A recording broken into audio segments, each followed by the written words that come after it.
GS-a ima totalno drugačiji izgled. Meni na izgled ružan. Dakle, već je zapremljen rezervoar od 30 litara čak. Prvi put vozim BMW automatik.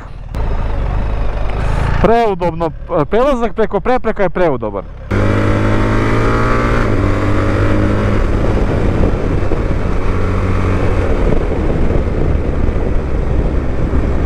BMW R1300 GS, najnovija varijanta čuvenog GS-a. GS znači Gelander Strasse, odnosno kombinacija off-road vožnje ili ti zemljanog puta sa asfaltom. GS je dugi niz godina jedan od najpopularnijih i najboljih motora, odnosno najbolji izbor za nekoga ko hoće da ide na turu ili na off-road, odnosno adventure tip vožnju. Predstavlja kako statusni simbol sa jedne novije verzije korišćenja GS-a, tako i simbol najbolje tehnologije, posljednjeg reči tehnologije i snage i ubrzanja i udobnosti, sve u jednom za put i za performanse koje mogu da se porede sa nekim sportskim performansama. R1300 GS je prošle godine izašao u običnoj varijanti, a sada je, odnosno pre nekoliko meseci, je predstavljena varijanta Adventura. GS-A pod oznakom GS-A, kao što je bilo i do sada. S tim da sada GS-A ima totalno drugačiji izgled. Meni na izgled ružan. Zašto to kažem? Zato što je nekako izgubila onu liniju koja je krasila 1250 linije prethodno, nekako je više kao kocka neka, rezervoar i tog nekog oblika, posebno s ovim farom koji se gotovo malom broju ljudi i svideo. X-far koji se spustio, gde je nekada bio onaj far čuveni razroki, sada se X-far malo dole spustio, u pitanju je LED far, a na mesto fara nekadašnjeg došao nam je radar. O tehnologijama i svemu tome pričao sam na recenziji običnog R1300 GS-a, pogledajte dole ispod kako ne bih ovde previše zadržavao reči na tome šta posjeduje od nekih tehnologija i tako dalje. Razlike između običnog GS-a i velikog GS-a, zašto da kažem velikog? Zato što se razlikuje pre svega i po dimenzijama. Širi korman, malo veći hod viljuške, više zaštite, to je nešto što standardno dolazi uz ovaj motor, komfort sedište za duža putovanja i za onako off-road vožnje da budu što udobnije. Bar tako je konfigurisano. Rezervoar je sada umesto 19 litara zapremljen od 30 litara. Dakle, već je zapremljen rezervoar od 30 litara čak, ali je i težina samim tim svim dodacima i što ima i povećana sa 269 kg, što je nekih 32 kg teže od standardne varijante. Naravno i povišeni vizir, ovde u ovom slučaju elektropodesiv vizir, a sve ostalo gotovo identično što se tiče tehnologija i drugih stvari. Gde si? Ovo je član naše ekipe. Hoćeš da se voziš na GS-u, ti i ja malo se provozamo, pozdravimo kamermana. Standardno je ostalo što se tiče i kočenja, iste kočnice su i na standardnom i na ovom, i točkovi 19-inčni točak napred, žičane felne u pitanju i 17-inčni točak iza.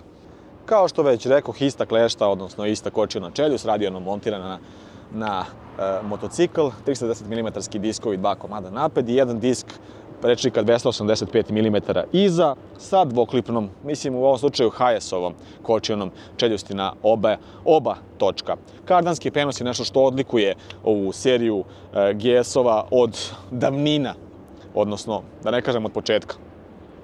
Sve ostalo manje više isto, identično što se tiče tih tehnologija, od traction kontrola, hill assista, do, ne znam više, ni modova vožnje, rain road, eco i dynamic, zavisnosti od toga da li je taj mod doplaćen, naravno. Grejači sedišta opcione opreme imate mnogo. Automatski menjač je nešto što je implementirano od ove serije GS-ova i imao sam priliku da to probam. Šestostepeni automatski menjač koji zaista menja brzine tamo gde biste, kako bismo mi zamislili, zapravo tako se bar priča. Može se prebaciti na manuelni mod gde možemo sami, bez polugice naravno kvačila, samo na menjač dole da kažemo quick shifterom menjati na stepen gore ili stepen dole.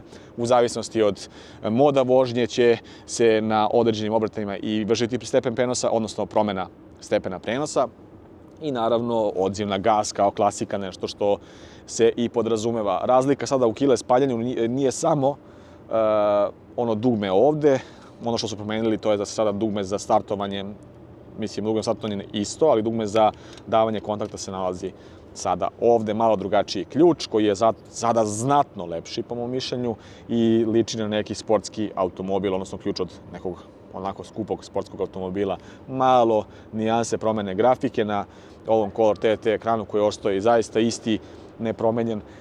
I to bi bilo u suštini ono najvažnije što se tiče srži ovog GS-a. Dobili smo i ovu ladicu ovde za telefon, možemo staviti telefon i izvaditi ovu podlogu gde možemo da nakačimo jedan Type-C kablić i punimo svoj pametni uređaj. Sad ćemo imati koliko tu mesta zaista ima. iPhone 12 Pro Max staje komotno, znači sad će vam i noviji telefon. Malo se teže zatvara. Zaboravio sam da kažem ono bitno, a to je koji agregat nosi ovaj R1300 GS. Mislim, već je svima dobro poznato, ali 1300 kubika zapremine, 2 cilindra, bokser motor koji razvija 149 Nm obratnog momenta i 145 konjskih snaga, negde oko 9 konjskih snaga više nego prethodnik i negde oko 4 Nm obratnog momenta više. Visina sedenja je sigurno jako bitna i ono što je najvažnije vama kao potencijalnim kupcima, 87 cm standardno, ide do 89 cm, ono što utiče na sve to je elektronsko vešanje, elektropodesio vešanje, te se motor u određenim brzinama, načinom vožnje i tako dalje stvrdne i povisi, tako da tu možete dobiti možda na visini. Elektropodesio vešanje može da se podesi naravno i kada stojite, da povisite malo motor, ali minimalna visina koja je preporučena za ovaj motocikl iznosi 175 cm, gde će vozač dohvatiti sa tom visinom negde vrhovima prstiju. Poželjno je preko 180 do 200 cm. Težina je jako bitan faktor u celoj priči, 269 kg uopšte nije malo, nosivost motora bez dodatne opreme je 217 kg, tako da vi, suvozač i oprema, možete težiti 217 kg. Ima jedna stavka koju želim svima da pokažem, a to je da, kao i prethodnik, ima elektronski, odnosno asistenta, da nazovemo, centralnog štendera. Elektro se podešava do određenog ugla i vi samo malo naslonite jer realno izuzetno je teško dići ovu grdosiju. Sa mojih 185 motor stoji tako da mi je opruženo skroz stopalo dole, koleno gotovo full onako opruženo, tako da to neka visina sedenja koja meni odgovara. Prema ovome možete se orijentisati da li će vama odgovarati takođe. Nezgodan ugao malo za čopovu ili side stand, gde jednostavno imate tu nelagodu kad treba da se dignete sa motorom i da je izuzetno težak, ali nećete imati taj osjećaj vrlo brzo kada se budete navikli na motor. Isto kao i običan GS ima ovaj difuzor ovde koji itekako znače na autoputu i vožnji po autoputu, smanjuju izuzetno vetar.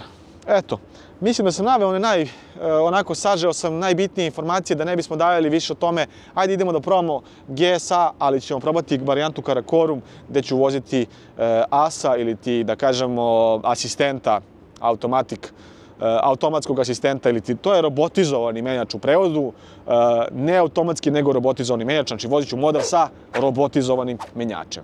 Idemo sada u vožnju, pre nego što krenemo klikite na like, subscribe na moj kanal i obavezno ostavite komentar kako se vama čini novi GS-a.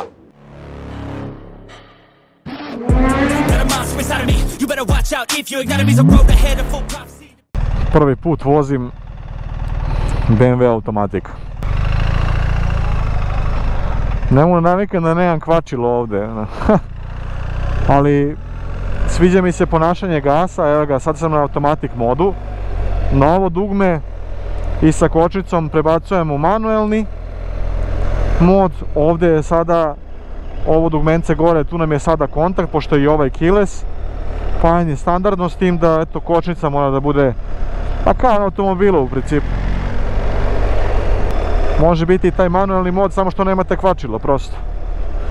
Imate dole polugicu menjača sa kojom šaltate, odnosno prebacujete brzine. Zanimljivo, ne vam kažem da nije, ali mi pali onaj deo kad ja stisnem kvačilo. Vidjet ćemo koliko ovo zaista dobro funkcioniše sve. Ali sviđa mi se ovaj deo kada idem polako, kao da sam pustio kvačilo, tako se i ponaša, znači nema onog dela sad kao kreće mi odmah motocikl, nego bukvalno napravili su kao da sam lagano pustio i sa kvačilom krenuo. To mi se mnogo sviđa na ovom motoru. Da, evo ga i ovde senzor mrtvog ugla.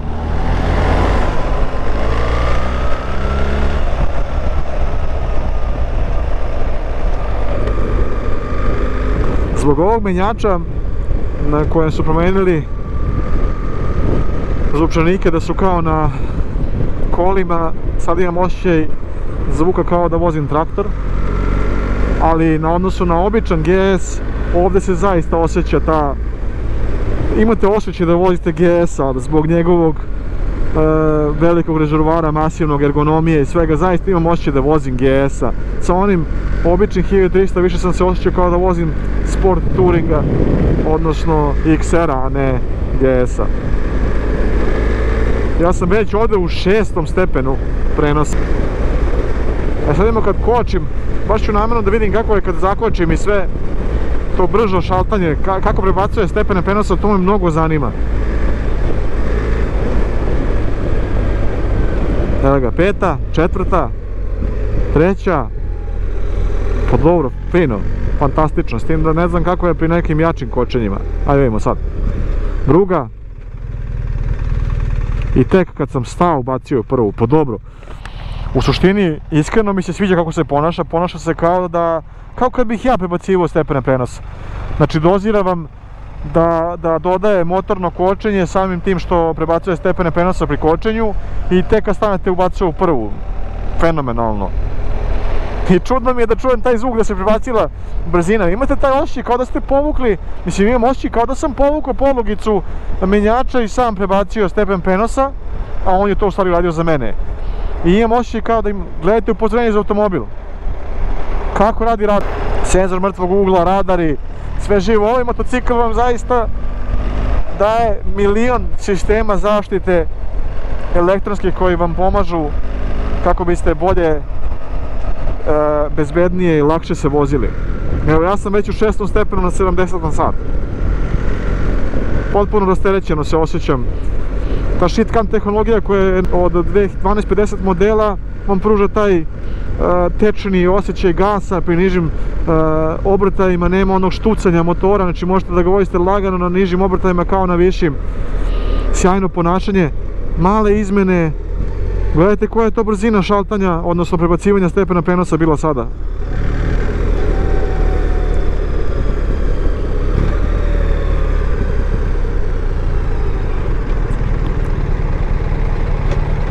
Opa!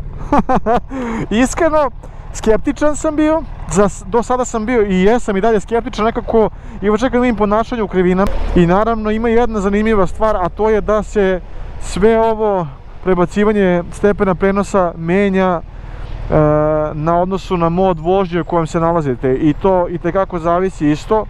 Tako da evo sad smo u rain modu, stavit ćemo ga u dynamic ili ajde stavit ćemo ga u road mod. Ajde stavit ćemo ga u road, mislim da na eco menja mnogo ranije stepene prenosa, odnosno na mnogo manjim obrtajima, mnogo nižim obrtajima, nego nema više truiranja motora. Ima zadržavanjem dugmeta 2 sekunde prebacuje se u neutral ili zadržavanjem kada ste u ovom modu automatskom, odnosno drive-u, zadržavanjem polugice menjača 2 sekunde također prebacuje u neutral. Da, evo ga sad na 5000. Sad ćemo da probamo Eco mod, da vidimo kako će to da bude. Zaista se osjećam bezbedno, iskreno, savršeno su odradili to ponašanje menjača. Znači ne znam koliko dugo su razvijali tu tehnologiju, ali definitivno je da su je usavršili pa su je pustili. Zašto to pričam? Zato što se zaista fenomenalno ponaša za sada. Znači ono što sam očekivao je bilo suprotno od ovoga. Pritom imam osjećaj da vozim motocikl, jer na primjer na Africi Twin kada prebacuje onaj dual clutch transmission stepene prenosa, vi to osjećate kao da ste na DSG-u, odnosno kao da vozite motor, odnosno motocikl sa DSG menjačem, ili da kažemo sa, nemate taj osjećaj vozim zaista onako motocikl jedan, taj zvuk menjača, prenosa i svega, i pritom ovdje vam to daje nekako ono što vam fali, taj završni touch, eto. A sad ćemo imati kako će na Eco modu da menja.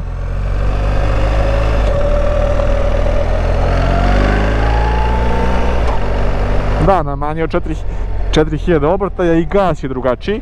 Sviđa mi se što je također određeno da stepen prenosa u prvu ne ubaci, kao na primjer sad ste vi u krivini i on mi spustio stepen prenosa u sred krivine u prvu. To je bila velika mana.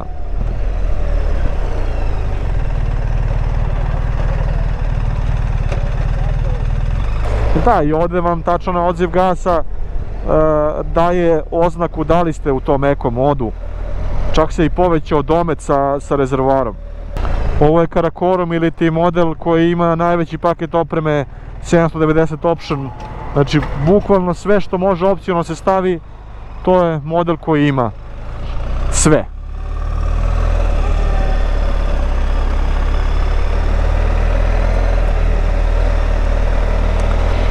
Klasična pozicija sedenja na GS-u.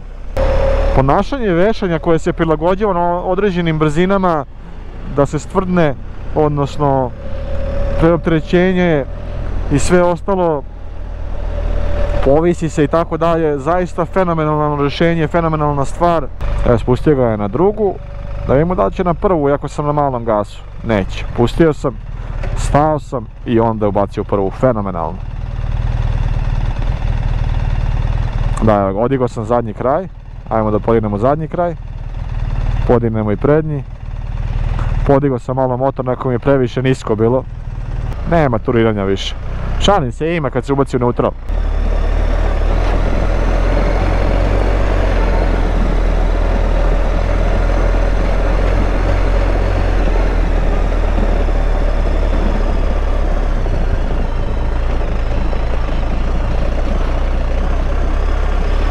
Probao sam da promenim modove vožnje, jake trze i kada menja brzine automatski sam, onako fine trze pravi. Na Dynamic modu kao da su manji ti trzaji, dok na nekim Rainu i Roadu mislim da se osjećaju više trzaji, naravno na nižim obrtajima.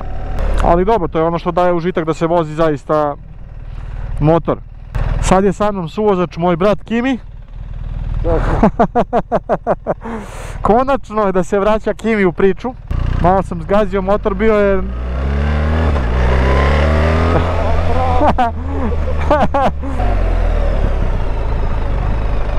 Preudobno, prelazak preko prepreka je preudoban. Ne osjeća. Ajde vidimo sad. Ma ne osjeća, brat.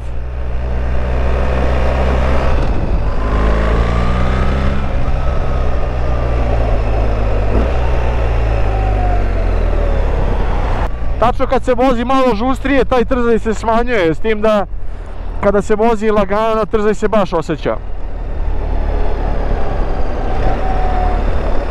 Izuzetno širok upravljač, pogled. Baš je izuzetno širok i daje ti ugao upravljanja baš onako fin. Ono što najviše volim kod BMW-a, to su njihovi TFT color ekrani. Udara sunce, ali sve se vidi dalje. Difuzori i vizir štite od vetra, odlično. Poslije ćete imati kako to izgleda na autoputu, čućete i po vetru koji udara u kacigu, tako da ćete znati i po tome koliko zaista udara jako vetar kada se vozite na ovom motoru. Dosta štrče ovi roll barovi sa strane, tako da štite dosta motora i sami ste nekako upakovani, zaštićeni od rezervoara do dole cilindara, pa na sve to ovi crash barovi, odnosno roll barovi, kako god ko zove, vas štite i tekako u slučaju pada, eto. Mnogi GS-a smatraju statusnim simbolom, jer mnogi ljudi voze GS-a, eto, jer to je GS, košta Boga oca, sedem sa njim, odem popijem kafu i vratim se. Mnogo je više tih ljudi od onih koji to kupuju zato što im je to potreba, želja da proputuju svet i tako dalje, bar eto ovdje kod nas, sad preko ne znam kako je. GS inače najprodavaniji BMW model. Šta kažeš? Mene, brate, dupe zabolelo malo. Pa nije nešto preudoban, što nisam očekivao iskreno. Mislim, dobro, to je ovo sedište. Probat ćemo sada krivine sa automatskim modom u drive-u i probat ćemo naravno u povratku sa manuelnim da vidim razliku.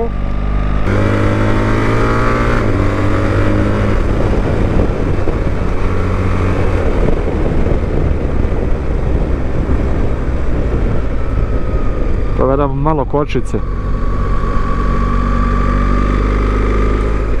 Obzirom da je hladan asfalt i da je prljav asfalt, nećemo nešto preterivati sa nekim prevelikim uglovima.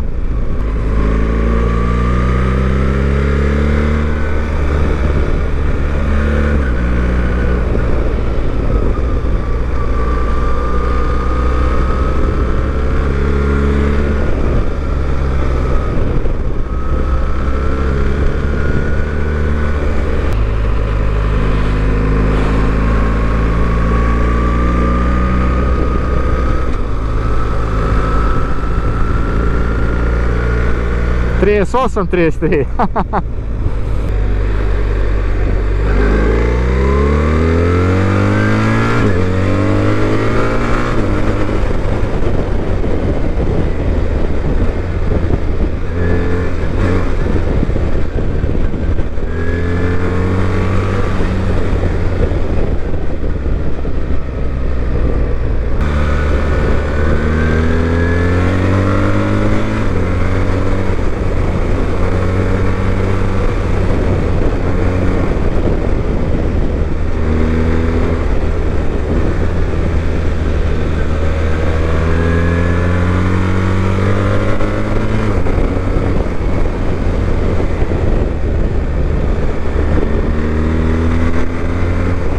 Koliko sam lošeg očekivao od ovog automatskog menjača, toliko mi se sada i sviđa. Ali i dalje bih pre izabrao lično i više preferiram manuelni menjač. Iz još jednog razloga, to je i ne daj Bože kvar.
Strašno dobro su radili ovaj automatski menjač.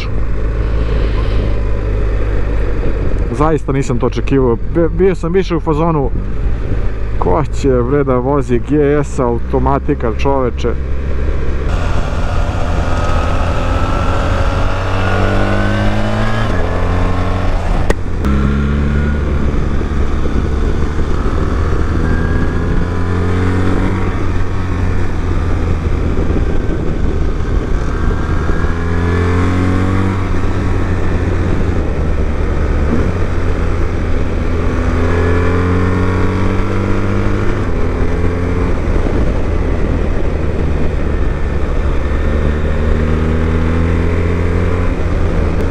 Ovo elektrovešanje koje se ukruti, tako se podesi fenomenalno sportski.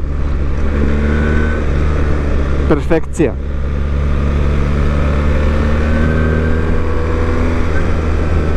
Definitivno će ovo biti moj izbor kada budem malo stariji, kada budem tamo negde 35-40.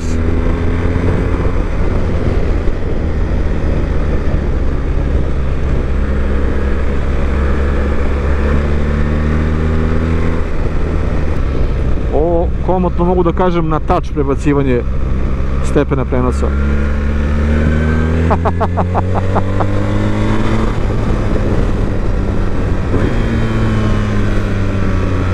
Ne bih volao da S1000 bude sa automatskim menjačem, da se razumemo. Ali ovo je užitak.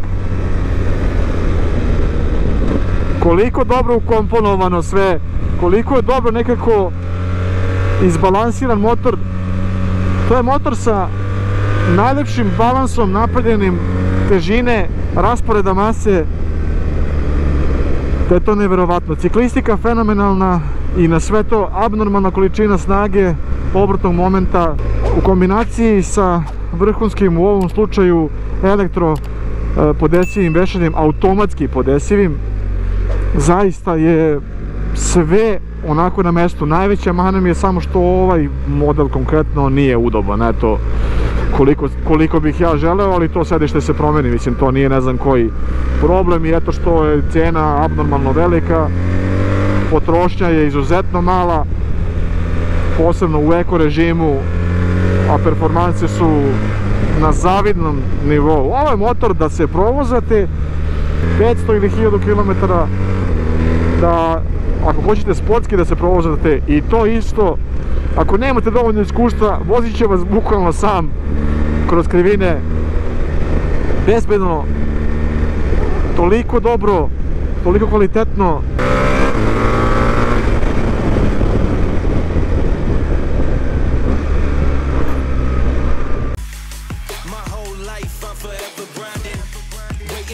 Time to shine just like a diamond. When life is rough and I ain't with that funny stuff, I use it all as motivation, but it's hard to have the patience. Watching time fly by might be the hardest thing I have to do in life. Frustrated that I